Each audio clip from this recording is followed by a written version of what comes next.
There are tales in history that feel like they belong more to a dream than to the waking world.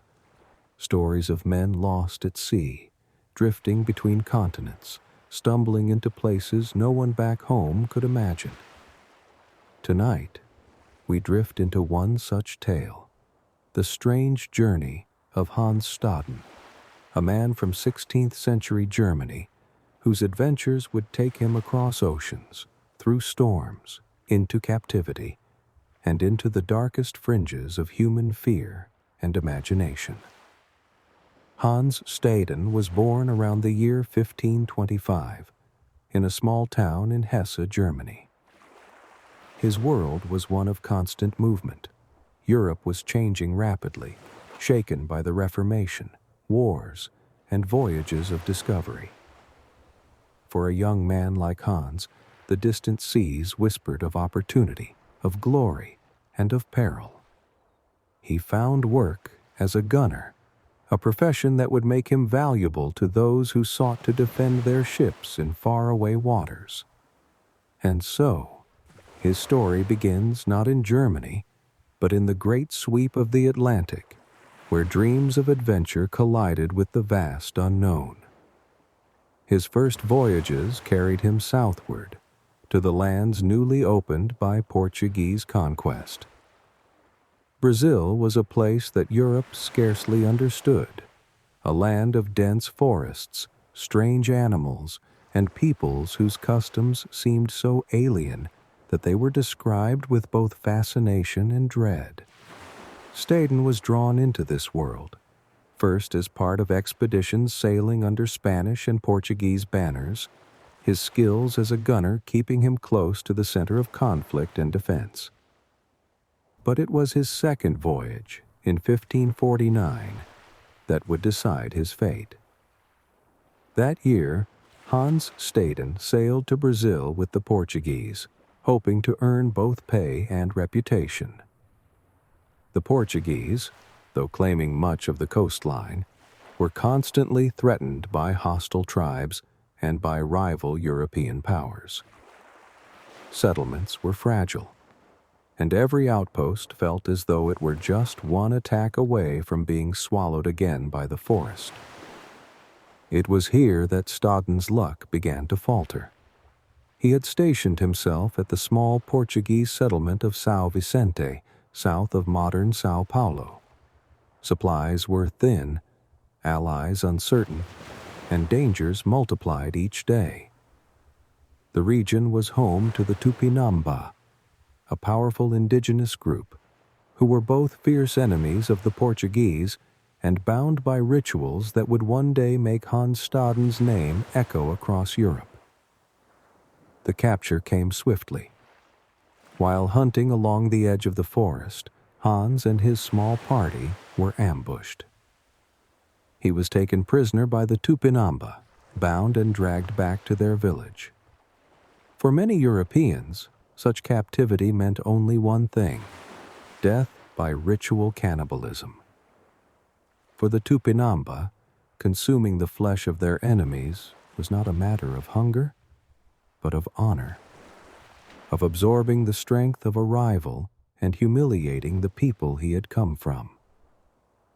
To Staden, this fate loomed in every glance, every gesture of his captors. From the moment he was seized, Hans Staden lived in the shadow of death. He later wrote that the Tupinambá told him plainly that he would be eaten and that his body would provide a feast for the village. But he was also cunning. He used every ounce of his wit, his knowledge, and his ability to read his captors to delay what seemed inevitable. He told them that he was not Portuguese, but German, an ally of their French trading partners. He prayed publicly, making a spectacle of his devotion, so that the Tupinambá began to think of him as touched by some unseen power. He predicted events, playing on coincidence and intuition, until the villagers began to wonder if perhaps he carried a spark of prophecy. In the evenings, by firelight, Staden would watch the rituals of his captors. The Tupinambá prepared their feasts of human flesh with the same ceremony others might reserve for holy rites.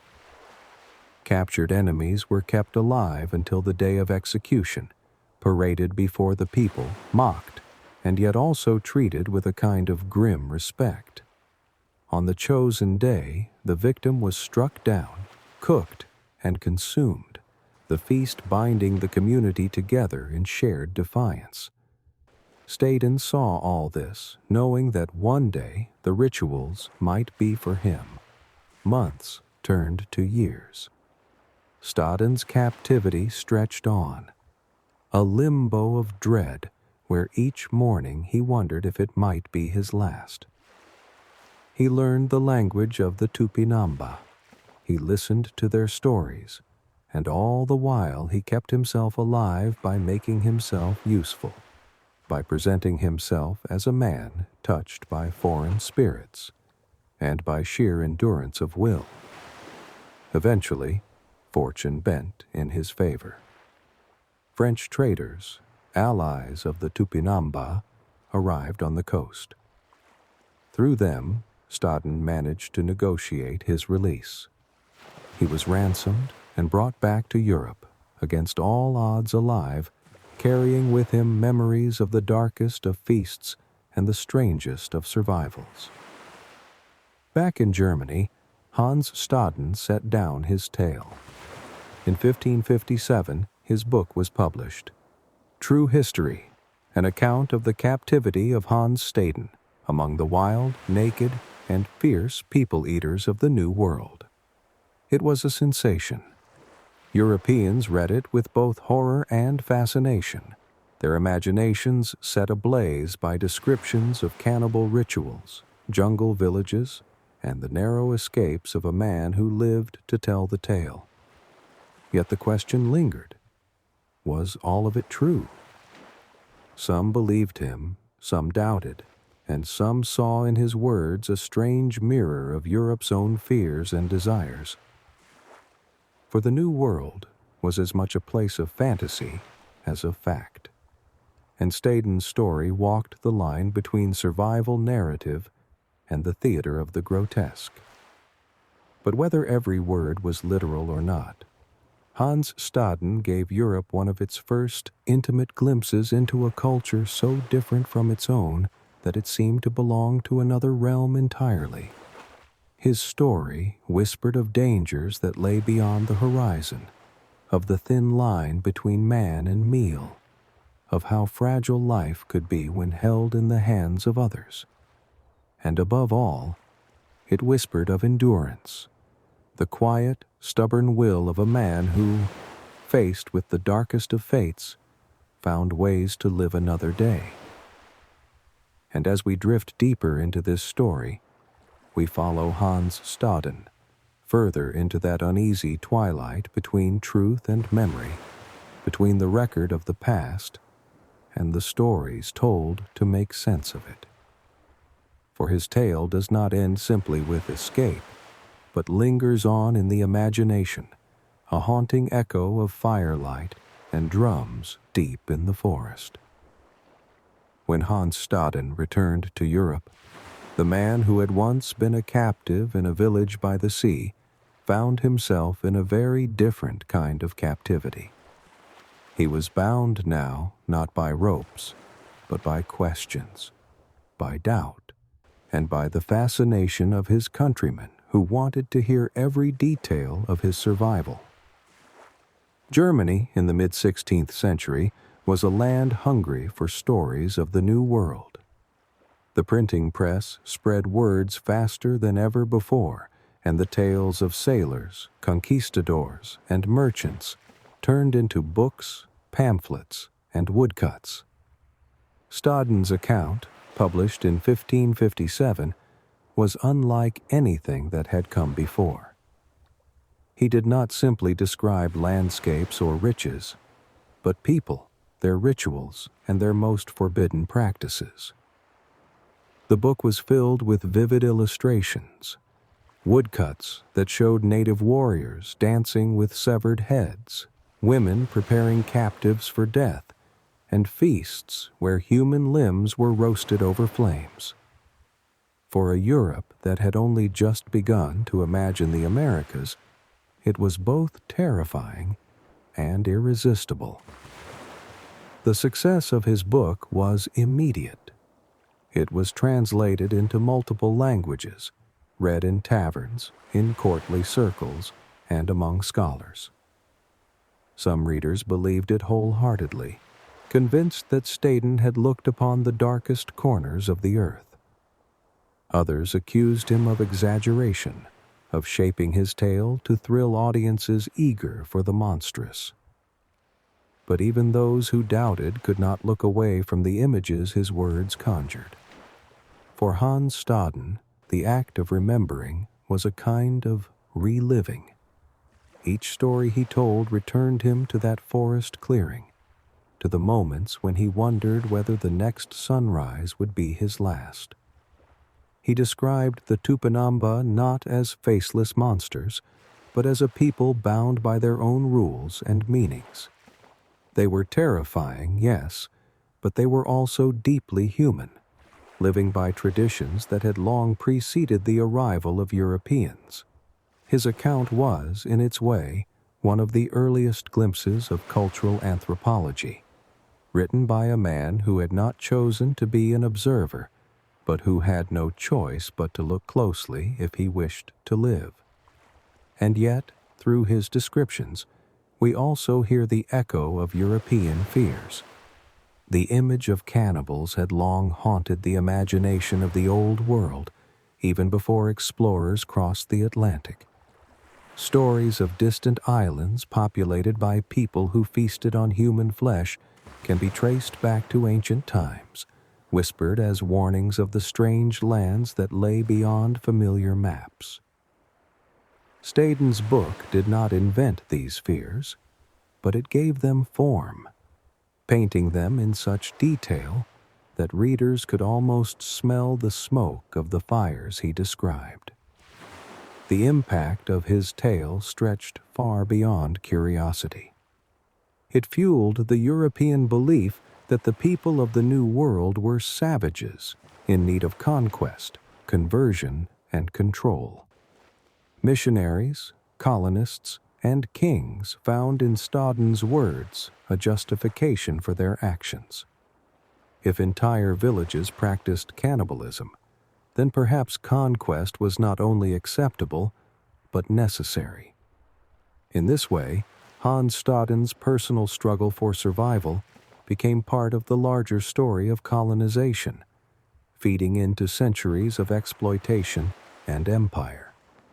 But if we step away from the political and look again at the human, we find another kind of story, the story of endurance in the face of terror. Imagine for a moment the nights Hans Staden spent in the Tupinambá village. The forest alive with insects, the fire crackling at the center of the huts, voices murmuring in a language he was only beginning to understand. He would have lain awake, listening to the beat of drums, wondering if the next ceremony would be his own. Each morning he woke was another reprieve, another chance to turn fate aside, another moment to cling to the fragile thread of hope. What kept him alive was not strength of arms or wealth, but his ability to adapt, to persuade, and to embody mystery in the eyes of his captors. His prayers became performances, his predictions became shields, his very strangeness a kind of armor. It was not brute force that saved him, but the delicate weaving of words, gestures, and timing. In this way, Hans Staden's story is less about conquest and more about survival at the edge of the unknown. As centuries passed, his tale did not fade. It was reprinted again and again, inspiring artists, scholars, and writers. Even in modern times, anthropologists have returned to his work, debating how much of it was truth, how much shaped by imagination, and how much by the European hunger for the exotic. Some see in his writings a reliable record, one of the few windows into 16th century Tupinambá life. Others see a story stretched and polished until it fit the fears and fascinations of the audience who bought his book. Perhaps the truth lies somewhere in between, in that half-lit space where memory and survival meet. Hans Staden himself did not return to Brazil. After his release and the publication of his book, he lived quietly, fading back into the rhythms of Germany. We know little of his final years, whether he carried with him the constant memory of drums in the forest, whether he dreamed of the firelight on dark nights, whether he ever truly escaped the captivity of his own mind. For once, a man has lived under the threat of being consumed. Can he ever see the world as he once did? Tonight, as we drift into the soft edges of sleep, his story lingers like a dream, half terrifying, half wondrous. The image of a solitary man among strangers, holding back death with words and gestures, surviving in a world that seemed to swallow others whole. It is a reminder that history is not only battles and kings, but also the fragile thread of endurance woven through the lives of those who found themselves far from home. Hans Staden's journey was one of oceans and jungles, of fear and escape, of memory turned into story. It is the kind of tale that feels too strange to be true, and yet too vivid to be a lie. Perhaps that is why it endures, not as a simple record of the past, but as a story told in the twilight between truth and imagination.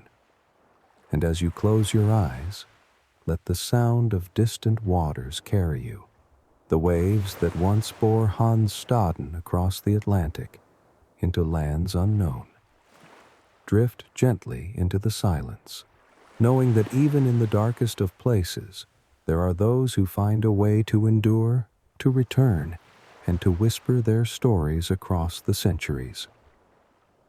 If you've enjoyed this journey into strange history, softly illuminated in the shadows of the past, I invite you to linger with us again. Subscribe, and together we'll drift into more curious corners of history where dreams and truth intermingle and the past whispers quietly into the night.